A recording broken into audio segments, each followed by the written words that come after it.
particularly, we get caught up in the scale, and the scale is not our friend, okay? Because particularly women of color, we tend to have more muscle mass. So when we start exercising, we build more muscle mass. And so when we get on the scale and we know that we have only eaten an apple all week, and we look up and we have gained or have not lost, it starts to challenge us. And so about 15 years ago in my practice, because I'm an OBGYN by training, I would have women, of course, come in. The first thing they do, they get the blood pressure checked, and they would get on the scale, and I would see this look of terror on their face when they're getting ready to get on the scale. And they would say, you know, I just am not losing weight, I'm exercising, da da da da da. And so I started to use their waist measurement as another means for them to track their progress in being healthy. Because the data shows that if you have a waist size as a woman that is less than 32, we try to now say 35 because we've seen some data that really starts to say somewhere between 32 to 35, you have a decreased chance of having cardiovascular disease and diabetes. And it's because of the abdominal fat and the type of fat that you have around your waist.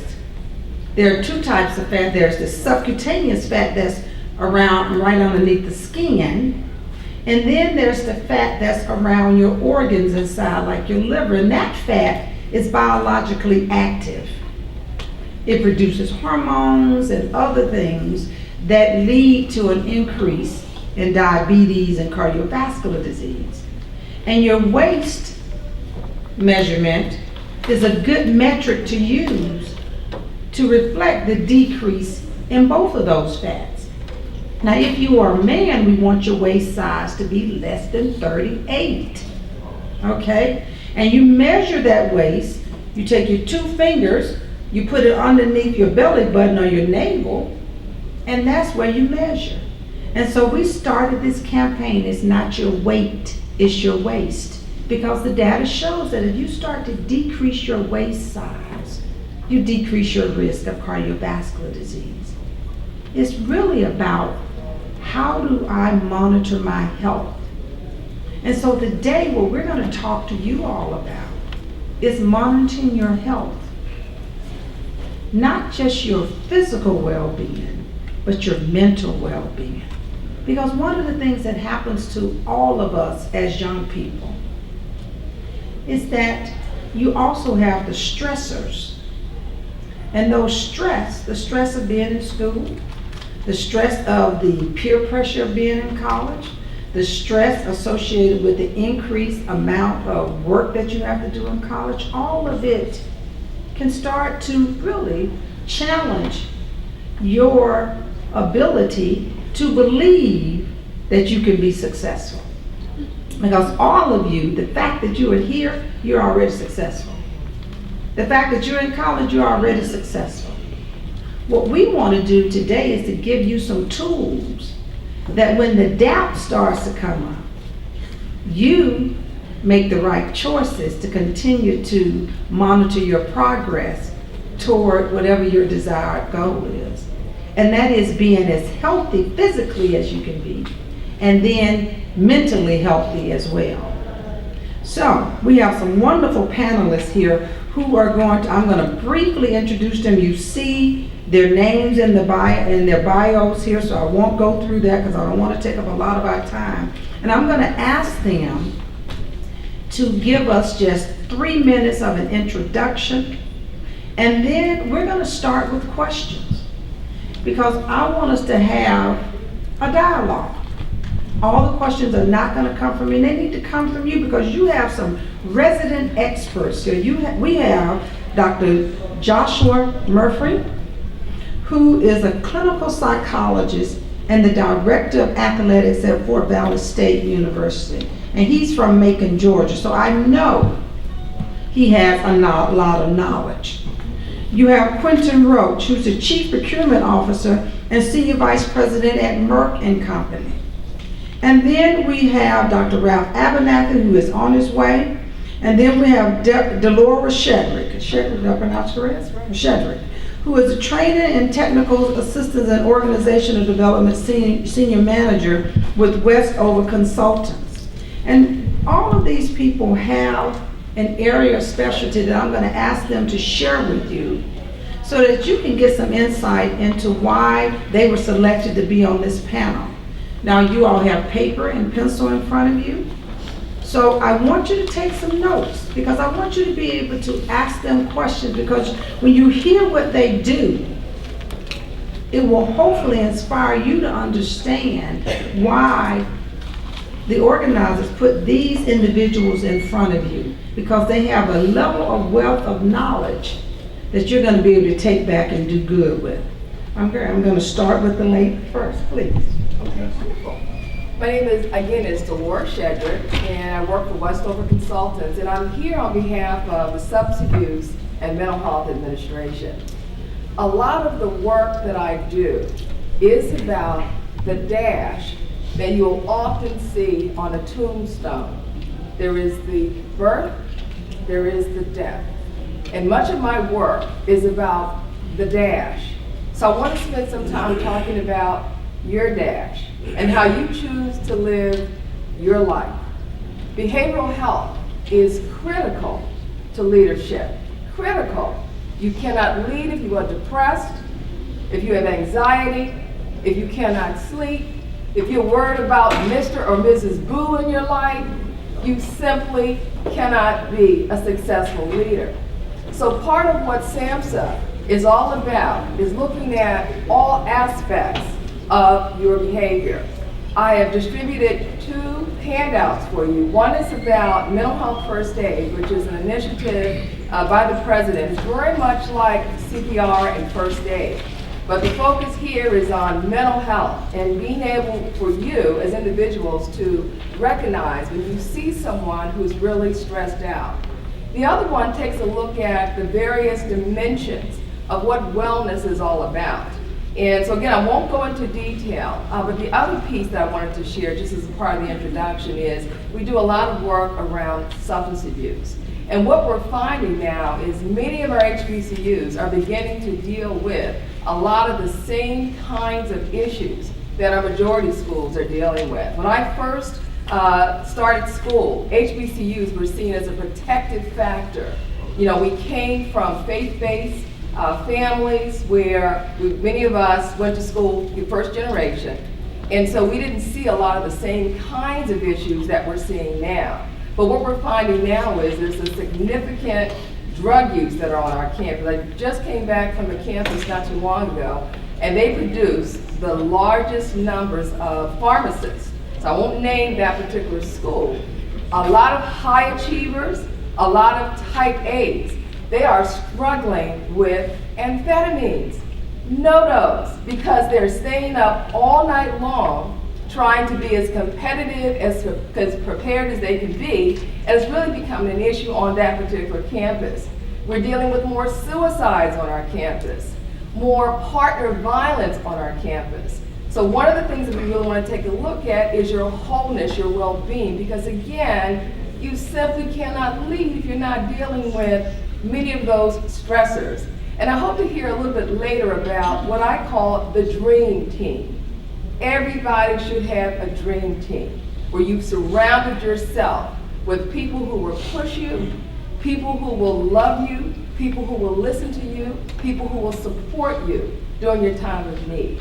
So just a little taste of some of the things that we're doing at the Substance Abuse and Mental Health Administration, and I look forward to this dialogue and being engaged by you. Well, good morning. I'm Quentin Roach, as was announced earlier. And as I sat here listening to the introductions, I wondered why I was on the panel with all these folks who are really prestigious in their fields. And so you weren't the only one surprised on why I'm sitting here, but I'm here because I'm representing Merck Pharmaceuticals. And for those of you who don't know, Merck is about a $45 billion drug company, the number 2 drug organization in the country behind Pfizer. And we work every day on helping people deal with serious illnesses, diseases, and ailments. And the more I thought about and think about every day why we're doing what we do, I know why I'm there. I'm there because I have a great passion for helping people deal with their health. I could work in many different industries or many different companies, and I spend my time there because of our work on cancer. My best friend from college died of cancer 4 years ago at the age of 39, and left behind 2 children who should never have to bury their parents from a disease like cancer. And so I work in the pharmaceutical industry to help make sure people don't have to deal with that kind of crisis in their life. And I'm happy to announce that our #1 product in our pipeline today is an anti-PD-1 medication that's targeted to treat 20 different types of cancer. And hopefully we'll bring that to market soon. But today when I look at our products, of our top 25 products, the majority of them deal with diabetes, HIV, and AIDS, and around obesity. And when you think about those diseases, and the fact that we are spending about, or we make on one product alone, on our diabetes franchise, over $6 billion a year, treating people with diabetes. And a great majority of the people with diabetes are African American. As a matter of fact, African Americans, as you know, make up about 12% of the US population, but about 18 or 19% of diabetes, 4.9 million people, African Americans who suffer from diabetes.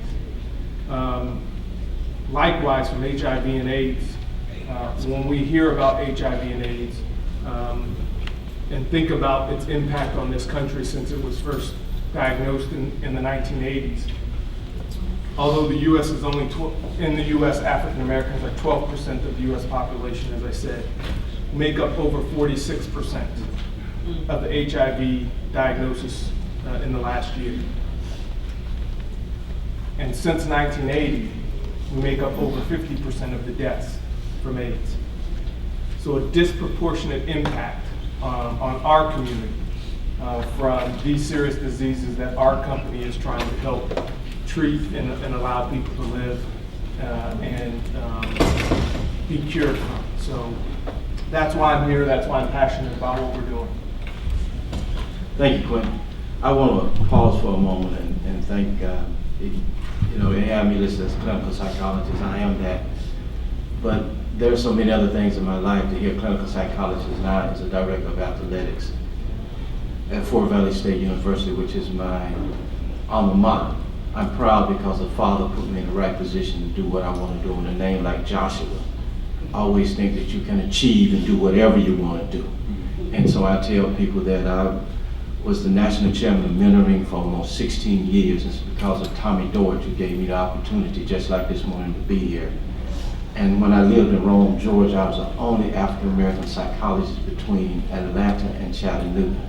So you know what I was dealing with. I got a chance to talk to young people like you, but I'm proud of you too for this reason. You came in here today not plugged up, because a part of my presentation was for you to unplug yourselves.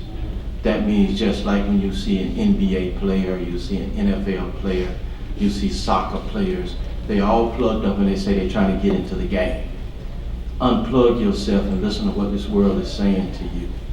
So as a part of my life, I journeyed from being a public psychologist and doing private practice into academia, became a full professor, chief of staff, executive assistant to the president, and athletic director at Albany State University.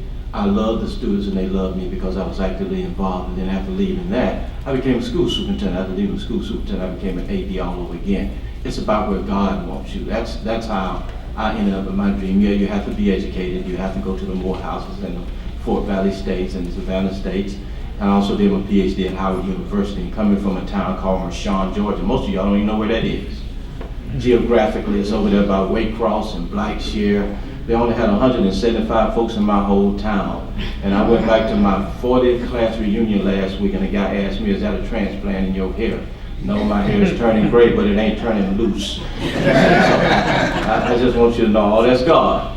And I'm happy to hear you stay healthy. I'm proud to be 58. I don't take any kind of medicine. I'm not diabetic. I don't have high blood pressure. Only things worry me too much. Again, know who you are when you wake up every morning. Unplug yourself.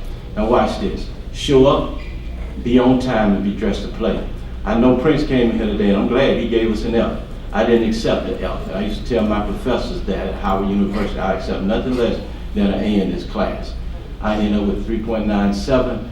A professor, I started saying I made a B. He gave me a B. He just had a bad semester and not me. I say this to you. And the reason I'm going at you like this with my 3 minutes is that young people, you need to hear this. You're in a society, and Mr. Roach is right. Mr. Roach has answers in terms of what he needs to give you medically, what you need to get medically, but in terms of a mental capacity, and you want to lead people. I never had Blue Mondays.